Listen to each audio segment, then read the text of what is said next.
Welcome to the Tao of Pizza, where we feature top logistics leaders, entrepreneurs, and supply chain innovators and share their inspiring stories with a holistic twist.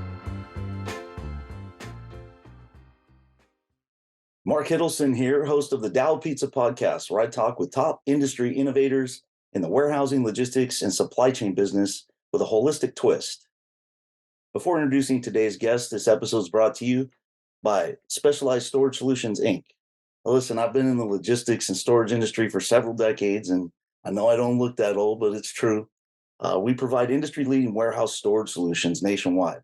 So basically, if you have a warehouse that needs racks, shelving, carts, conveyors, or mezzanines, we help with the design, engineering, installation, inspection, and repairs to help clients optimize their logistics operations. You know, Jam, sometimes people don't even realize we can actually help with the permit acquisition services. We take a holistic look at your entire business supply chain to develop the resources for continually improving your operation. To learn more, visit specialracks.com or even give my personal email address to podcast listeners. So check me out at markhiddleson@aol.com if you're ready to take your warehouse storage and retrieval systems to the next level. Now, today's guest is John Allen Mollenhauer, known as Lifestyle Coach. Jam is one of the leading performance lifestyle coaches worldwide and the founder of Regenus Center's pioneering personal energy regeneration facilities that operate in retail and on-site at your business or home that unlock your body's resilience to bounce back from excess stress, fatigue, and pain. His signature program is called Manage Your Energy Like a Pro. Start living a healthy performance lifestyle and is the most advanced energy and lifestyle-based health and fitness performance system available. Jam, welcome to the Tao Pizza. Hey, Mark, thanks for having me. I'm excited about our conversation. Yeah, this is awesome. I have to bring up that we met through Sean Phillips, an awesome author of the book Strength for Life. And people can go check out an interview I did with Sean called The Zen of Strength. That's what he's working on now. He uses an integral approach for men over 40, kind of blending philosophy of martial arts with strength training and nutritional freedom. And I think there's a few ways to connect on that. I think the best way to connect with Sean is on his Instagram. It's at Sean Phillips Fit on IG. But yeah, that was an awesome time that Sean introduced us. Yeah, we had regular conversation for a year. It was great. I grew a lot that year. It was awesome. And when everything shifted a few years ago and people started doing Zoom meetings, I wasn't really a rookie because we had met. We did 1 year. I think we met probably, I don't know if it was 50 times. We didn't miss very many weeks out of 52 weeks. It was like every Thursday at 1 o'clock Pacific. Yes. We were on for now. That was a great, a lot of the seeds that were planted then, I think it was like 4 or 5 years ago. I think it was 2018. Yeah. Those seeds are coming to fruition now. So Yeah, I wanted to. A lot emerged during that year. Yeah. And we connected. And even during the pandemic, you were offering some things online. I did a 90-day part of my PL 365. I'll bring that up in a minute. But I wanted to ask you about the early days because I remember, you wrote a book called The Curse of the Capable. And I remember I was reading the beginning of that. You had, at one point, you were operating 10 gyms. Is that right? Was it 10 or more? What were those early days like? Yeah, no, I started off in I've been an entrepreneur for 40 years. I'm 54, so you know what being an entrepreneur is like. Yeah. Running a company, it's a lot of energy output, it's constant problem solving, et cetera. But in my early 20s, 10 years into my my entrepreneurial career, I bought my first gym, and then we started a chain of gyms. We didn't quite have 10, but we were up there. Yeah. And I went from a 3,000 square foot gym to 60,000 square foot facilities. So it was a huge leap. And I realized how much I just didn't know about operating a business. Well, operating a small tuna can of a gym was one thing, but operating a big gym was a whole another league. So, that wasn't really the origin of The Curse of the Capable, which is a book I didn't actually write until 2010, or at least published until 2010. Started in 2008. Okay. But the seeds of what gave rise to writing the book, The Curse of the Capable, were being built and forged in those early days, which was I was going nonstop. I couldn't stop myself. I went from one thing to the next, to the next, to the next.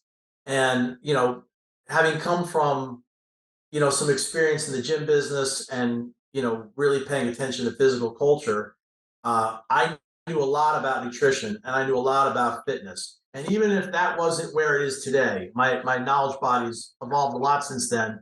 I still couldn't figure out one simple question. If I'm eating so good and exercising so much, why in the hell am I still so tired all the time? Yeah. Yeah. And And it's, that was, that was a mindset thing. yeah, because, and it's, I think it is, I was talking to a friend of mine he's the most fit guy I know. He's one of my best friends, and he's just trained. He played football in college and just really never, it took him 10 years after college to realize that he's not playing football anymore. He doesn't need to train like a football player. He's still doing 500-pound deadlifts and trying to squat, I don't want to say 300 pounds because it's probably way more than that. But he said one thing, he goes, I'm probably one of the most fit guys I know, but I haven't taken enough time off. I haven't done the rest periods. He goes, and I ache everywhere. He's like, he looks like you want to look when you're 20, right? He's 52. Yeah. And he goes, but the recovery isn't, I didn't master that until, just the past 5 or 6 years.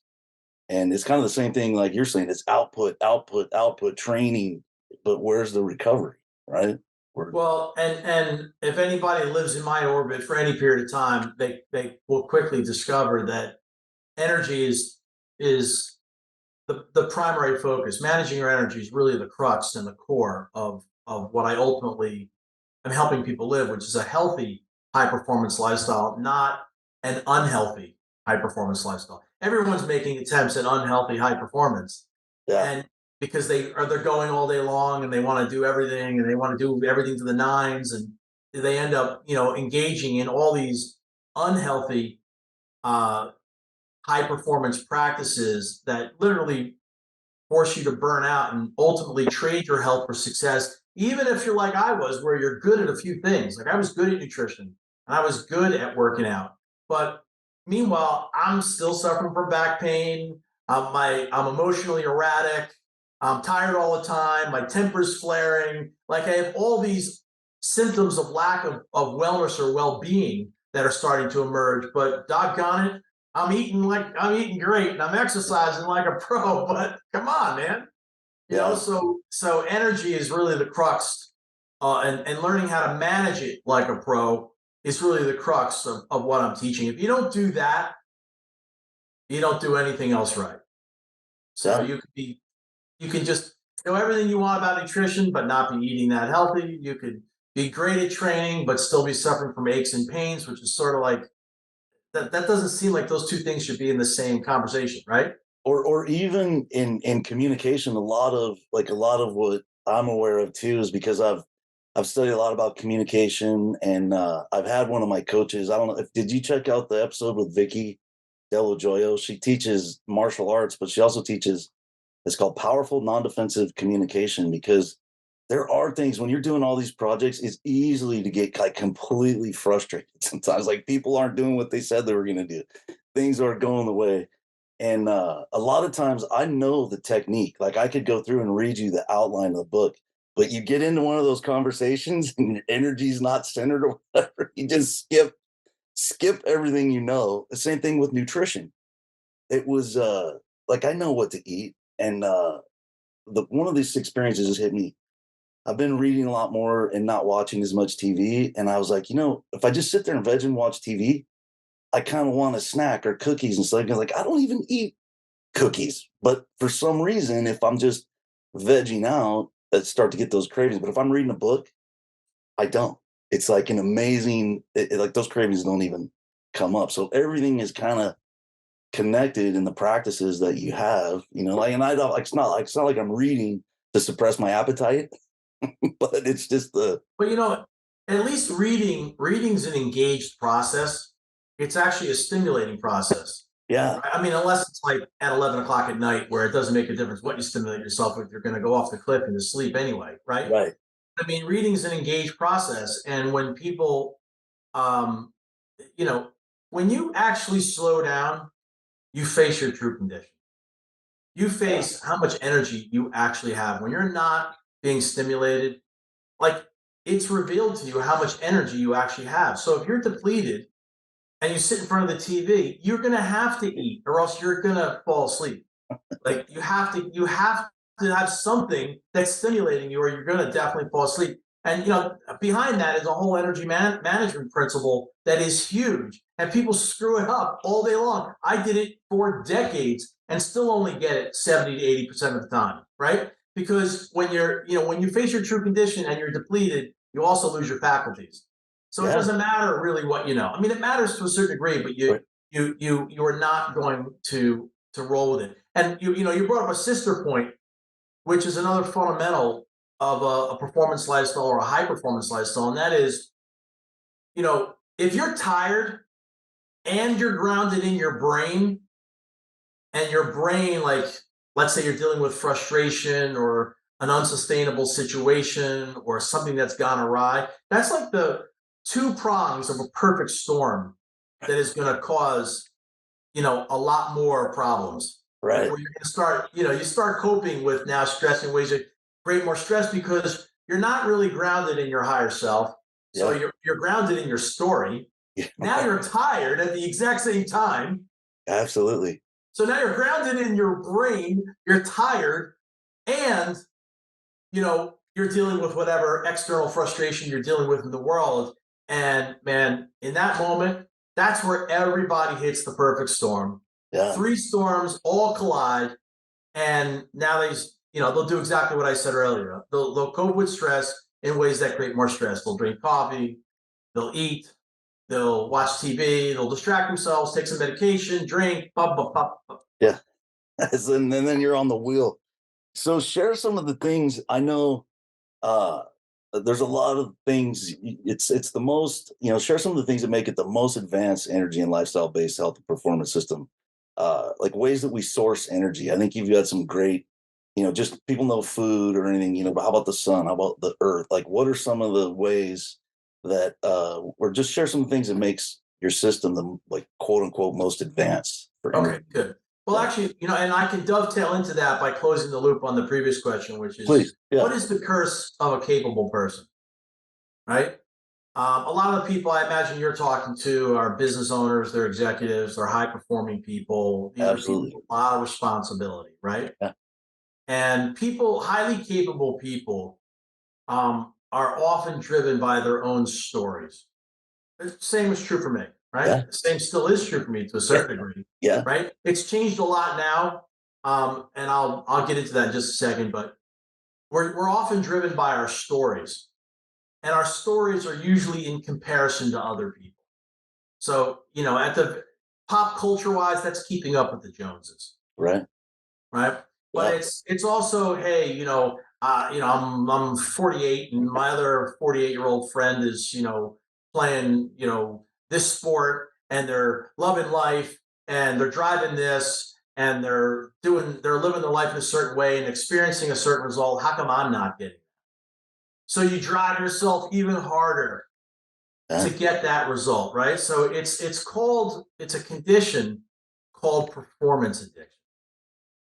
In our society, it's the only addiction in the world that is rewarded, because your boss, your stakeholders, your family for that matter, your coach when you were a kid, your teacher who wants to keep you going, they all go big or go home, don't make excuses. Everyone's doing like early Navy SEAL training, right?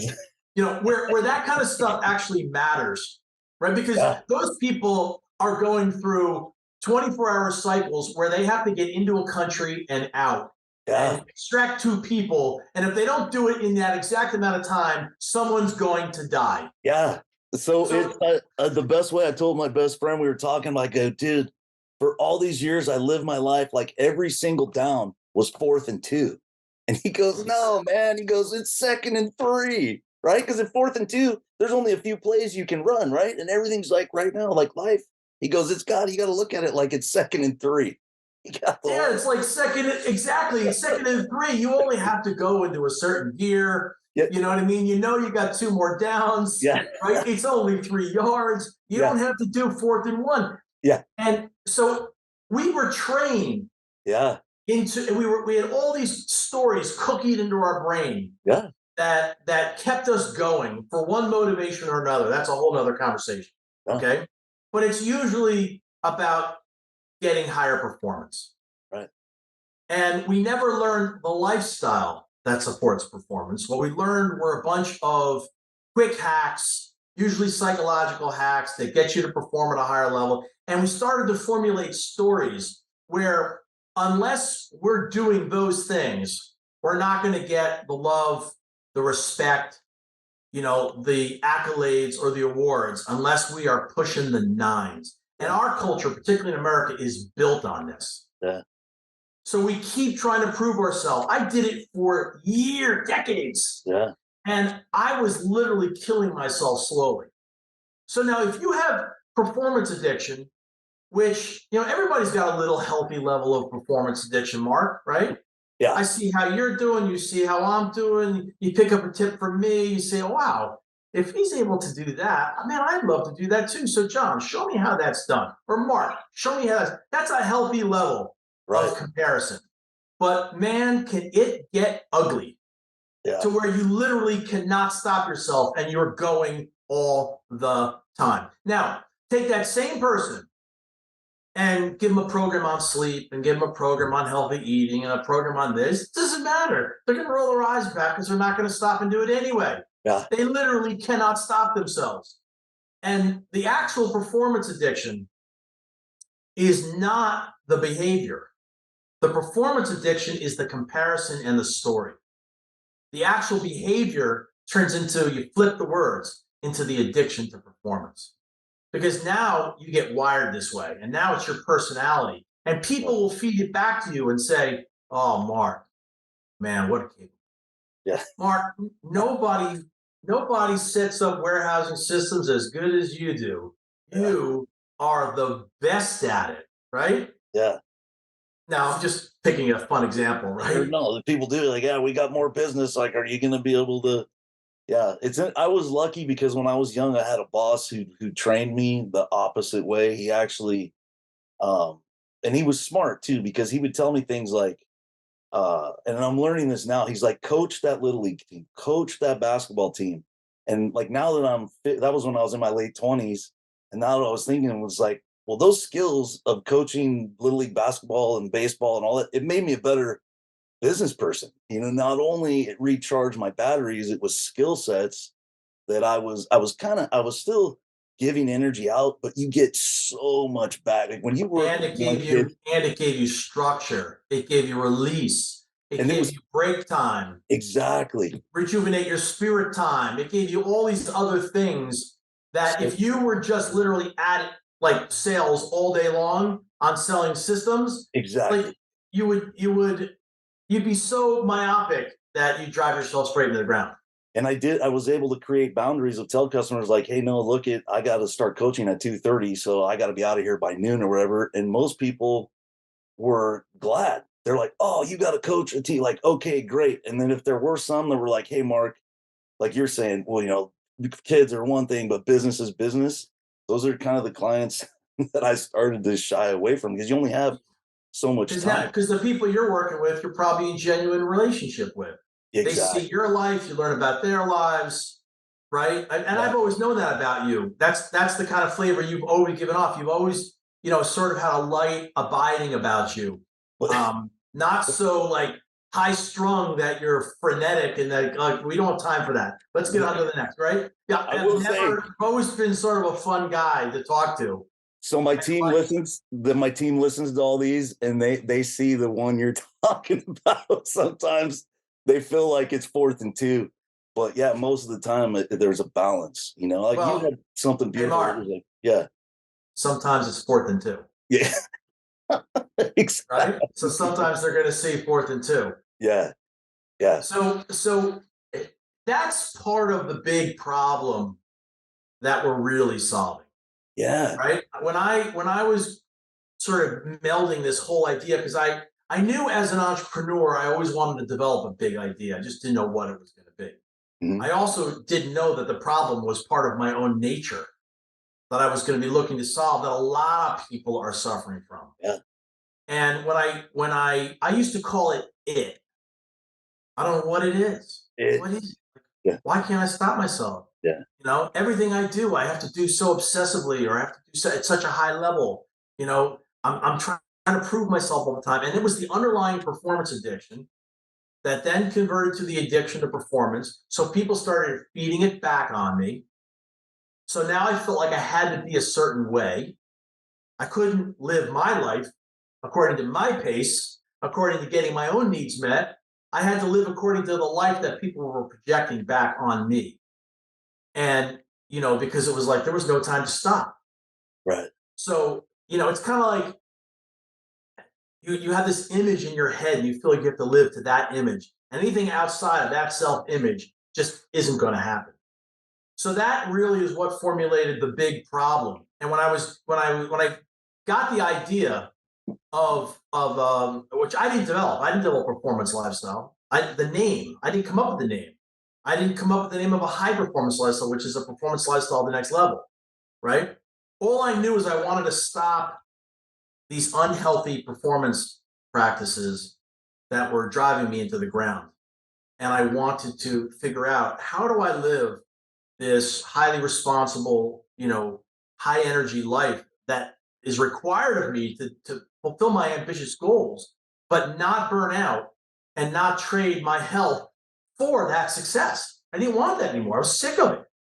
So I started peeling back the onion, and that's ultimately what helped me understand what the real problem was that I was solving. And at its most basic level, a performance lifestyle is the antithesis of the performance addicted life.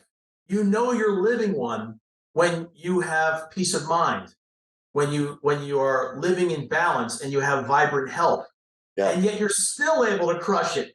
Yeah, it's balance. That's when you know you've got a lifestyle that's fully supporting you and what you're up to in the world. And once I understood what the problem was, then we could nail the solution. But if I didn't understand that, I would have never been able to create the breadth and depth, or I should say, assemble the breadth and depth of what it means to live a healthy, high performance lifestyle. So balance health and peace of mind while still achieving your most important goals. That's my jam.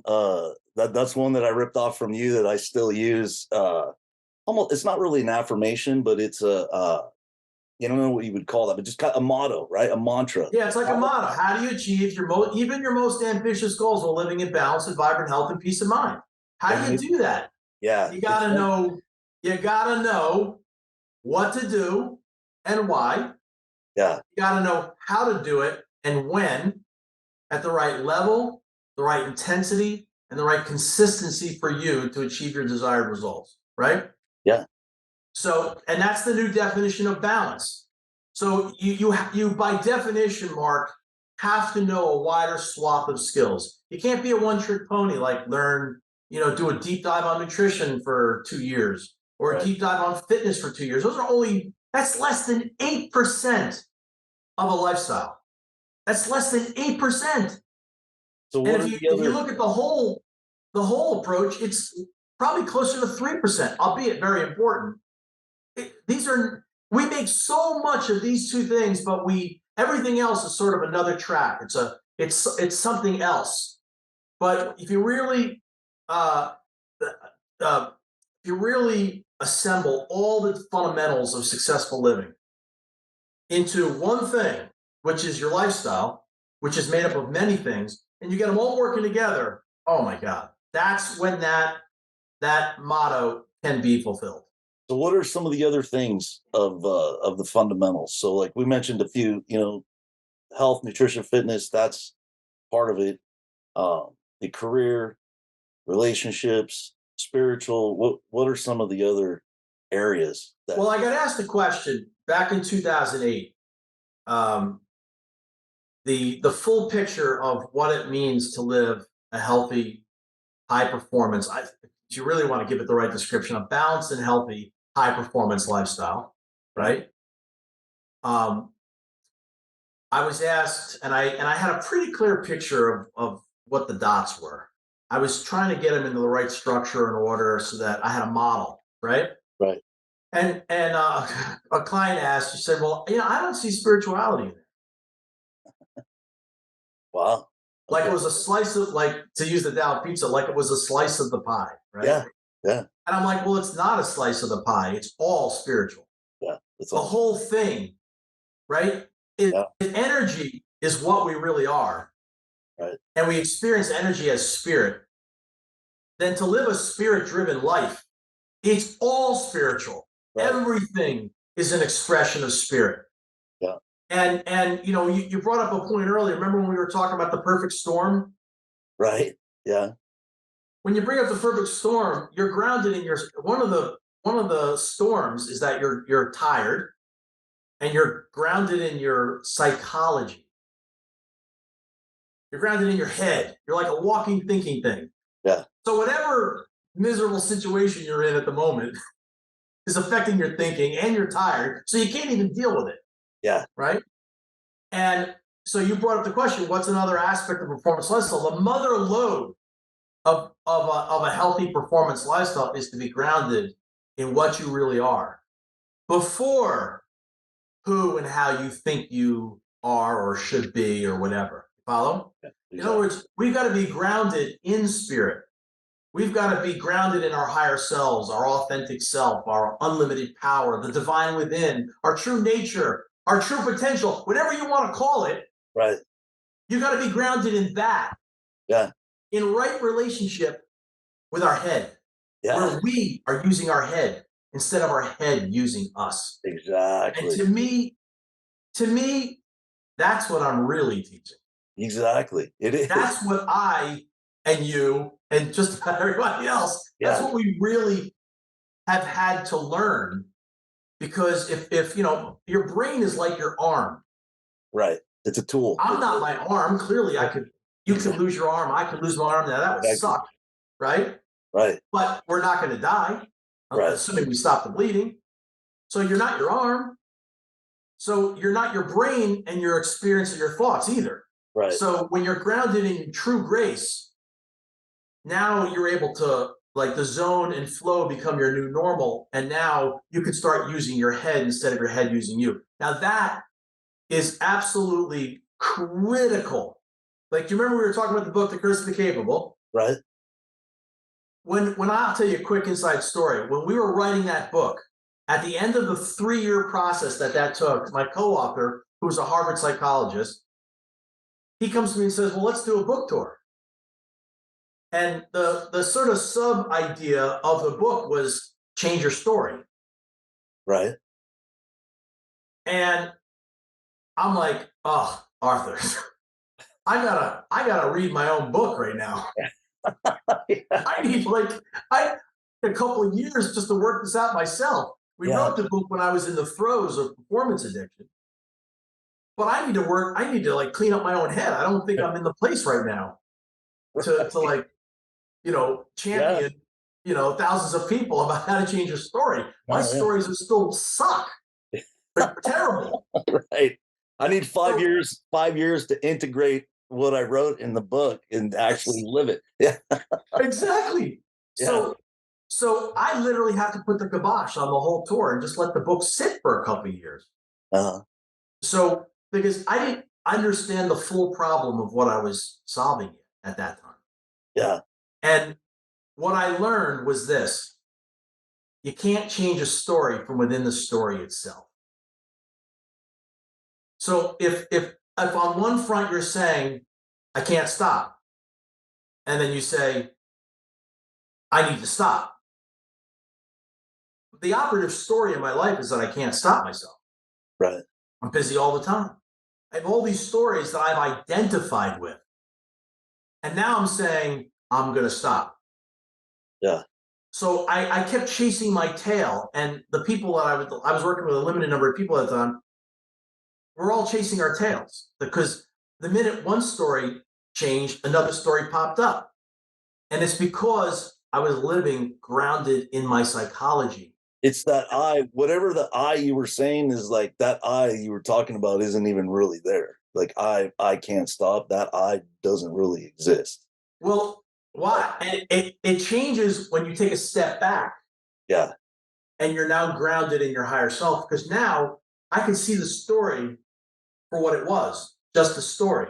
But I could get rid of that story because I was no longer operating from it. Right. So you can't change a story from within the story itself. So if your primary identification is, I was John, born in 1968, son of so and so, son of your so and so. I like autobiography. bananas. I hate beets. I'm a this, I'm a that. I've done this in my life, and yada. And you tell your whole story. Yeah.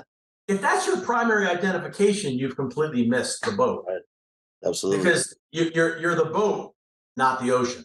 Right. And in order to change the boat, you got to be the ocean, so to speak, right? Just to use a simple metaphor. But anyway, that is the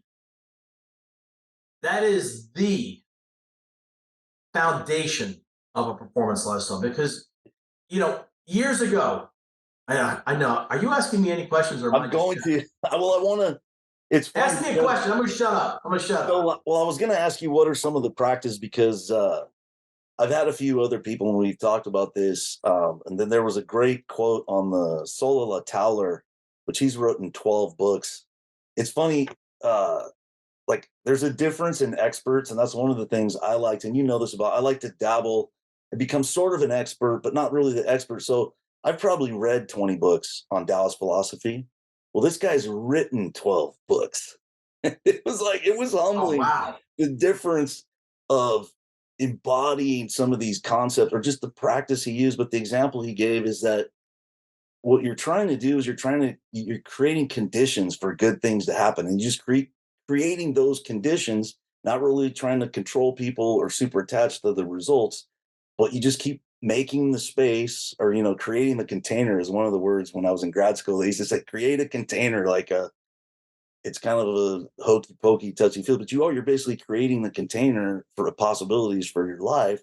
And he goes, and sometimes things suck, and don't get too crapped out about it, because sometimes things will be good, and don't get like, oh, hey, it's the Super Bowl and spend all your money and everything like that. So he said, if you focus on, and I think that's kind of the same thing what you're saying, when you identify as energy, and then if your energy is infinite, it's like, how am I expanding this energy and not really trying to control it, or be this I that has an autobiography, wants a new sports car, which, by the way, it's been almost 10 years since I bought a sports car. So it is on the list, but I'm waiting still. But I think, is that what you're saying? Is that you're creating the conditions rather than? Yeah, look, a lot of people get to the ground of being from meditation. Yeah. Right. A lot of people will wake up to what they really are before who and how, which is how most people go through life, through an energy awakening or a spiritual awakening. Right. They'll feel like it's tenable. You can feel that wow, there's something bigger that's animating me, that's giving me life force, that I am, before all these thoughts going on in my head, and who I think I am, right? Yeah. And you start to realize, not to go too far out, but you start to realize that what you are is the intelligent energy that's creating the universe. Absolutely. Right? Yeah. And there's no thinking there. Right. There's being and becoming. There's flow. Right. And you're not, like, you could be on the roller coaster going up and going all the way down, and then going to like, whoa, right? You're doing this. And you can literally either be on the roller coaster or off the roller coaster, looking at the roller coaster, and still be like, wow, So calm, completely calm. Yeah. But we have so much training, and we are so cookied by society to be walking, thinking things, to be constantly our story, constantly be identified with our who and our how, that we literally cannot stop ourselves. And the market loves you being stuck in your who and your how, because the machine. Like, if you feel like a machine, then they can treat you like a machine, and then the machine you can control, you can manipulate, and those machine. That's why I wanted to bring up one of the greatest So Yes, that's exactly it. one of the greatest debates you and I ever got into, at least I think, is when you were saying the body is a battery, because the body is a lot like a battery. And I was arguing saying, no, your body has a lot That's of the properties of a battery. Dude, I have never changed that statement since that conversation with you. So talk a little about that, because you're the expert. I mean, I'm, I just brought that up. It's just because it's kind of a thing that plugs into that. If your body's a battery, then you can just zap it, you know what I mean? And do that external, but share more about that. Well, the way I took what you were saying was the body's a lot more than a battery, right? Yeah. Right. A battery only has certain function and capabilities. Yeah. Right. Your body has the ability to do immense things, but it has the properties of a battery built in. And by the way, you were 100% right. I love that clarification, and I've been talking about it that way and writing about it that way ever since. That said, you literally can recharge the body just like a battery. Yeah. And get more power because if you read any biology book, and for those of you listening, you're probably not reading biology books every day, but you remember back when you did, and think about it in your mind's eye. You learned you had to breathe and that you had to eat. And all biology books talk about producing ATP, which is the chemical currency of energy. And when you breathe and you combust, when oxygen, oxidizes food and molecules are broken down, you create ATP, right? That's the chemical currency of energy. Yet, if that's true, then why are people tired all the time? I just have to breathe a little bit more and eat a little more food today, and my energy should go right back up. And it doesn't happen. It doesn't happen. In reality, it does not happen. So why are you yawning? It's because there's a third leg to that stool. The energy system is very complex, but I'm simplifying it. There's a third leg to that stool, and that means you have to proactively recharge your body on a regular basis.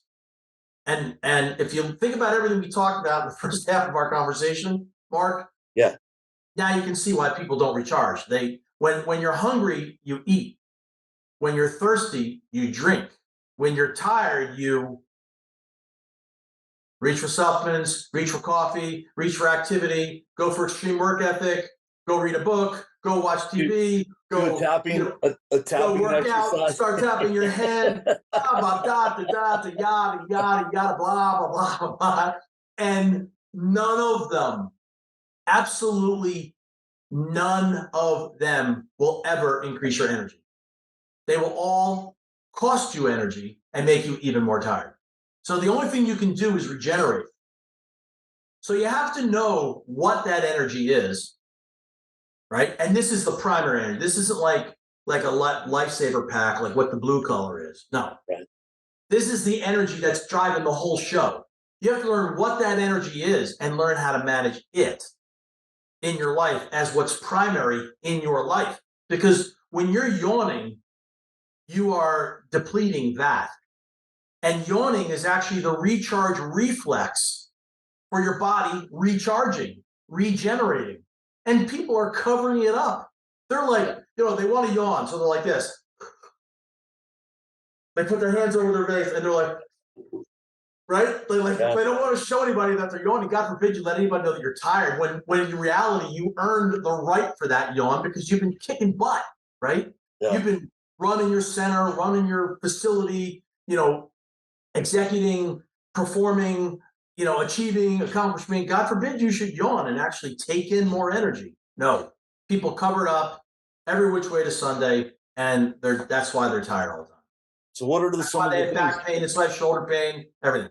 What are some of the things? And you started before we got on. You started to talk a little. I was going to ask you about like a daily rituals, or because one of the things I've learned, I think we both agree, like starting things out right in the morning, like getting some sunlight right away, doing a grounding exercise, the spiritual practice first thing in the morning. Like what are some of your daily rituals? I know you started to go into. I was taking notes because it never is perfect, right? I can always add something, but share some of your, how do you recharge? What are some of your things you do to recharge? I'm always creative before reactive. That's like the first thing in the morning. I actually one would think that I do my first deep work block first thing in the morning because I have my energy's the highest. I have creative clarity. I don't want to get caught up in anybody else's stuff at Yep. all, right? I don't want to learn anything. I don't want to like read my email. I don't want to do any of that stuff. And using a term that Robin uses, Tony Robbins, he calls it priming, Uh-huh. right?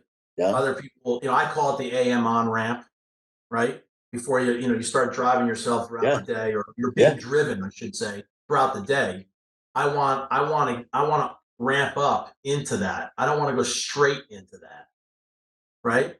So You're I'm That's deep yeah, work. You're creating that 6 a.m. to 9 a.m. or whatever it is, that the first, what, an hour? What do you mean by yeah, generally like 5 to 7. 5 to 7? Like Yeah. I have 2 hours that really prep me for the rest of the day. Yeah. Yeah. And like, what is a lifestyle? A lifestyle is nothing more than a compilation of routines. Right. Like, we are the intelligent energy of the universe, and how we live our life is our style of living. Now, how dialed in is your style of living? Right? So you have to know the phases of the day. You have to know you want to do the right thing at the right time, at the right level. So Yeah. if I go straight into email, or I go straight into something else, I'm not really prepped for that. I haven't used before I've gotten consumed by other people. I've now used all my creative energy on somebody else's world. Yeah. And that doesn't start my day right. Yeah. Right? Probably not going to start your day right unless it's a big client project and that has to be done first. So if Yeah. that's your big win for the day, well, then go be creative on that and still Right. don't get caught up in anybody else's stuff. Right. Right?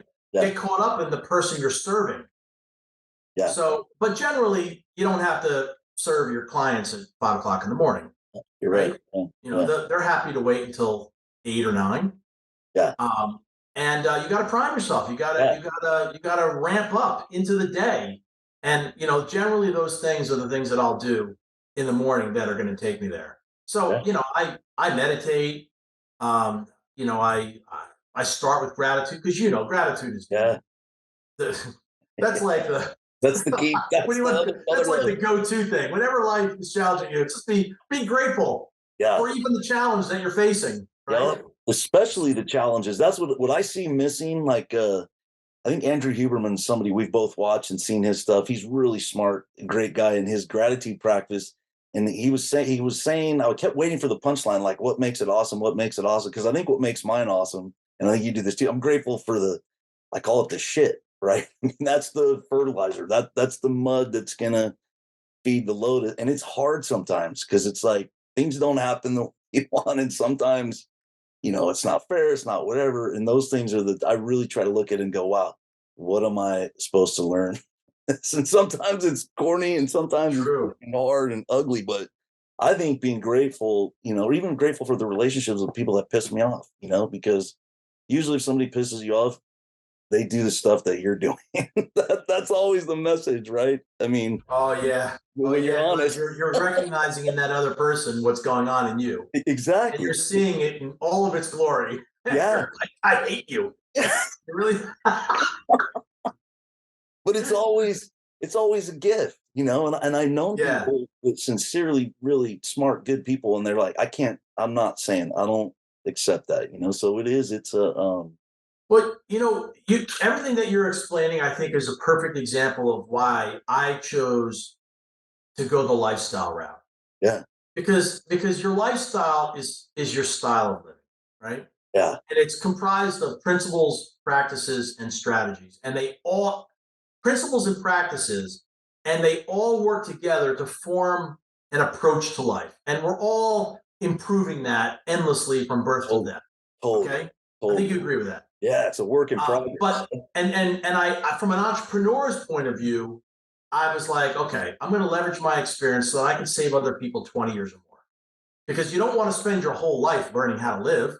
Yeah, You don't want to. You gotta condense that learning period of the principles and practices and the strategy and the mindset and the skill set so that you can get on with your life. Right? You don't want to be yeah, constantly learning how to live it. You want to live it. right. So, but back to your story there. You know, all we to simplify this, lifestyle is about connecting the dots. And each dot is very, very important, right? Yeah. But like, it's hard to live in gratitude when you're lost in your story. Right. So that's why you want to be grounded in spirit, or grounded in energy, grounded in your what. If that's not happening, then it's going to be hard to show gratitude.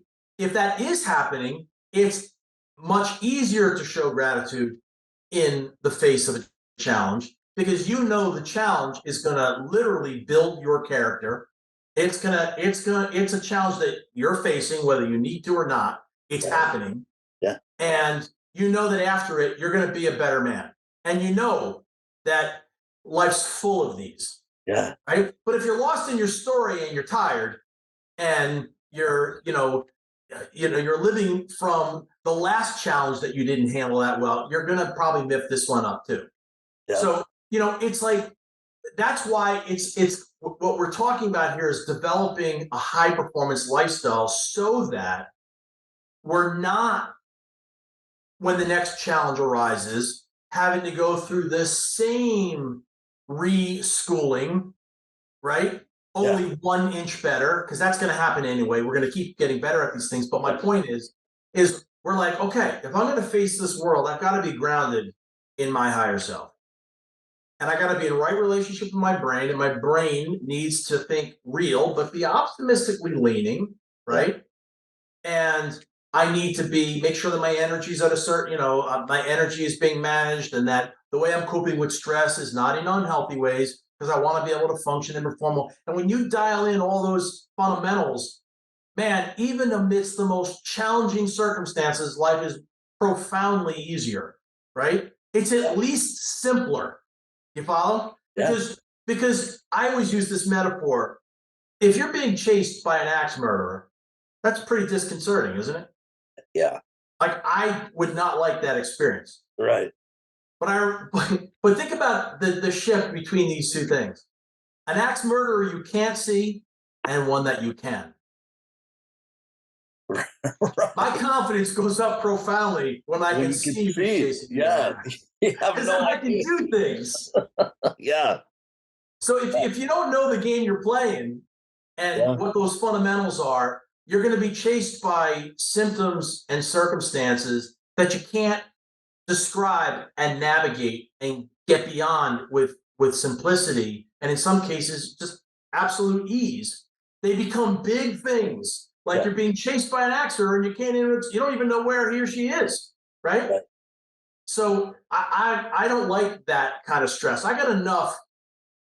You got enough stress out there in the world coming at you than to be dealing with brain fog, fatigue, lifestyle-induced diseases like pre-diabetes, post-diabetes, heart disease, exhaustion, fatigue, skin problems, negative thinking, depression.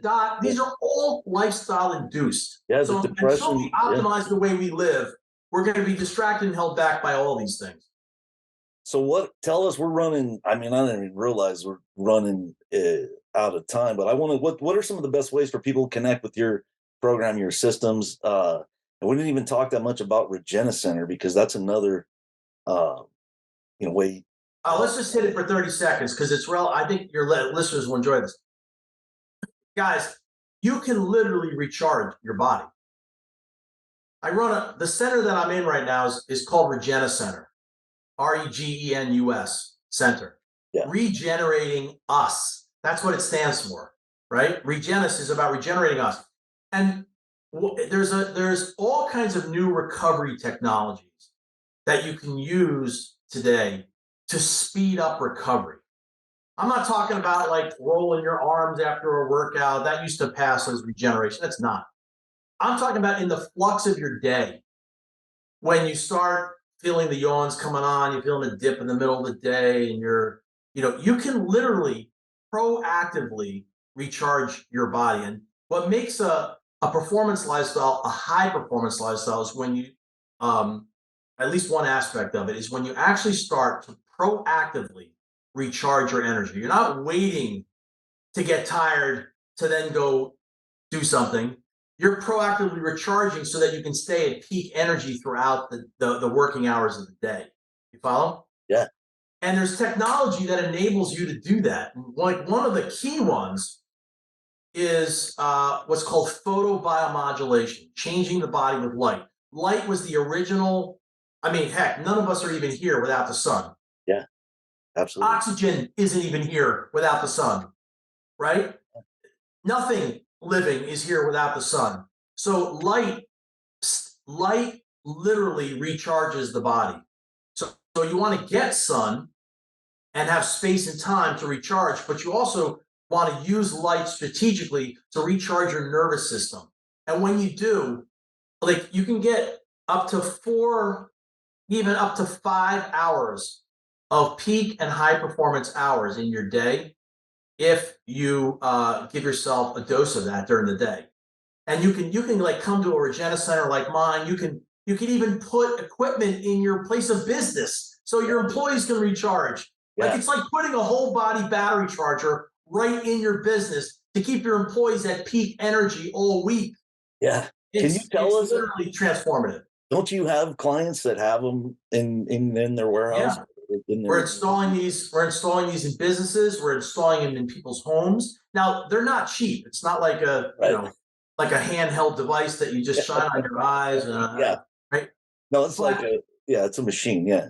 But it's a machine, and so. But what's the value to guys at our level? What's the value of having 4 or 5 more peak hours of energy every day? yeah, no, more and more people I know they're taking now. I know a guy that works some late hours in the wine, because in the wine business, a lot of times you're shipping at certain times a year where everything has to get out the door. So he's working longer days, but he's incorporating naps. He's all kinds And of that's the different. beauty of it, because you get a nap at the same time. When you get a nap, and you get a nap combined with photobiomodulation, which is like red light therapy, you're Yeah. not only resting, but you're also recharging. So it's like getting 2 hours of extra sleep in the middle of your day, but you're getting it in 15 minutes. It is like if someone were to literally ask me what my secret sauce is, like the one thing that I know can change my day, bar none. I have a 5-year-old, so sometimes she keeps me Yeah. up throughout the night, right? Yeah. Yeah, for sure. Ah, it's being able to hop on a bed and literally recharge myself. And I'll tell you, if I wasn't in this business, I'd put one of these things right in my office. I'd have it right next to my office, because the one thing, I don't know what your thought is on this, Mark, but tell me, one of the worst feelings in the world is when you have a full day left and you're languishing. Yeah. Oh, totally. I've had, Oh my God, that just is the worst. and it's so, but it's nice sometimes, even though if like I do things for recovery, like I do take naps or I meditate or riding my bike. That was something that if I have something, or I know I'm going to get good sleep that night, because I'm like, I'm tired, but I look forward to that. So with the red light therapy, you have something to look forward to. It actually helps you get through whatever that low energy period is until you get time in the bed. So Yeah, that's listen, I'm all for all the like, part of a performance lifestyle is learning sleep, rest, recovery, relaxation, meditation, yeah, rejuvenation. Like you have to learn how to rest, right? yeah, Um, the beauty today, though, to make it even more exciting, is that there's a lot of cool new technology, yeah, which when supplementing your lifestyle, man, it fills some really key gaps. yeah. And I've looked it up. They don't have one here in town. There's a guy that has it for your face, but he yeah. doesn't have the full body one. And I called around, so we got to get one of these here locally. I gotta Oh my open up. God, Yeah. it's so transformative. It's so transformative. So Yeah, and getting 2 hours in 15 minutes is a beautiful thing, yeah, I especially when the think national average for sleep is 6.5 to 7 hours. yeah, yeah. And You there's just know, those days I know I'm gonna need it, even if I sleep well, just with what I've got, just what I've got going on. because if So there was any message I would want anybody listening to this call to take home, yeah, it's look. There's a lot to talk about when it comes to living a performance lifestyle and a healthy high performance lifestyle. Okay, you got to know what a performance lifestyle is before a high performance lifestyle. But if there's anything I hope people take home from this, Mark, is we got to get out of our heads, literally. yeah, Like we got to get this. you're not disassociated from your brain. You just want to be primarily identified with it, because Yeah. it can drive you a little bit crazy. Yeah. Even Second is when you get proactive about energy. What's that? My cousin Paula says we got to make the journey from our head to our heart. Like you can go all the way, people could travel all the way around the world, but making the journey from your head to your heart is sometimes the toughest, 18. Oh yeah. Oh yeah. Yeah. It's and get proactive about managing energy. Because this is all, everything you're hearing Mark and I talk about today. This is all human performance, right? Yeah. This isn't just about living healthy or just one specific practice. It's about bringing it all together, so that you've got a lifestyle that fully supports you and what you're up to in the world. I know that's something that you and I have always had kindred together, and we've had awesome conversations about it. Yeah. And when you really connect the dots on this, man, so many great things happen. And so what's the best place for people to find out more about Performance Lifestyle Regenus Center? Well, you can go to Regenus Center, straight at regenuscenter.com. Okay. We have a site up there, and if you're ever in northern New Jersey, or you're in northern New Jersey, definitely stop by. And everything that I do, it's my launch pad is Lifestyle Coach Jam. Because you have a lot of stuff that's online, right? And I've taken stuff with you. Yes, but instead of going all over the place, you can always just launch from get a leap off of Lifestyle Coach Jam. That's where I operate. It's where I publish. Okay. All my signature programs, anything that I'm doing is there. Yeah, we'll put that. I'll have it in the show notes. So there'll be a link to that in the show notes, the best way. So Jam, this has been, I've been looking forward to this. I'm glad we got together. Thank you so much. Mark, thanks so much for having me. Sometimes I get on a roll. You probably had like a couple more questions in there, but we always have good conversation. Have good conversation. I literally love you. I'm a better man when I'm around you. And I've always appreciated your light, abiding approach to life. And look how successful you are. Oh, absolutely, man. You're a brother too. And if you make me get emotional, let's start talking about football. But I love you too, man. You're a brother. We do share a lot of the same values, and it's been awesome. And we appreciate your contribution to the lifestyle feed too, because I think it's what we need. I mean, I think it's what everybody needs. So thank you very much for the work you do in the world, and thanks for coming on the Tao of Pizza. Thanks for having me. God bless. Thanks for listening to the Tao of Pizza podcast. We'll see you again next time, and be sure to click subscribe to get future episodes.